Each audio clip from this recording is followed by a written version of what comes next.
Hello guys, Ramzan চলছে তো চলে এসেছি জাকারিয়া স্ট্রিটে। তো রমজান মুবারক তো লেখাই আছে ওপরে। তো সেখানে আমরা দেখতে এসেছি, সেখানে জাকারিয়া স্ট্রিটে লোকে ইফতার কখন করছে। তো ইফতারের সময় এসেছি, তো সেক্ষেত্রে ভিড় তো হবেই বস। তো সেক্ষেত্রে দেখা যাচ্ছে রমজান মুবারক ওপরে সুন্দর করে লেখা। তো এই রমজানের মধ্যে যদি কেউ মোহব্বত শরবত না খায় সেটা কি চলে বস? তো আমরা অর্ডার করে দিলাম দুটো মোহব্বত শরবত, তার মধ্যে প্রচুর ফল আর ছিল ওখানে গোলাপের পাপড়ি। তো শরবতটা কিন্তু ঘ্যামা খেতে ছিল বস। এর সাথেও ছিল আরও 3 ধরনের শরবত, এদিকে দেখতেই পাচ্ছ। তাছাড়াও ছিল ডিলিশিয়াস অনেক খাবার।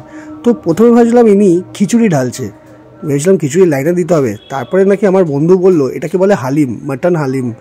তো খেয়ে দেখলাম ওপর থেকে দেখো ওরা সুন্দর করে লেবুর রস আর কি একটা গোলাপি রঙের অরেঞ্জ কালারের একটা কিছু দিচ্ছে, বুঝতে পারলাম না। সাথে কিছু পাতা পাতা দিয়ে দিল, মনে হচ্ছে যেন ঘাস ফুস খাওয়াচ্ছে আমাকে। তো খেলাম, বেশ সুন্দর খেতে। কিন্তু প্রথমে ভেবেছিলাম খিচুড়ি, কিন্তু তারপরে এলাম না, এটা একটু অন্য স্টাইলের। তারপরে দেখছি দিল্লি 6, এখানে ফেমাস দোকান। দিল্লি 6 এখানে পাশেই রয়েছে। এটা একটা নতুন জিনিস, আমি কোনোদিনও দেখিনি। হালুয়ার সাথে পরোটা, ইয়েস, ব্যাপক খেতে ছিল, মাস্ট ট্রাইড। তো তোমরা চলে এসো সবাই জাকারিয়া স্ট্রিটে ইফতার করতে রমজানে। Thank you.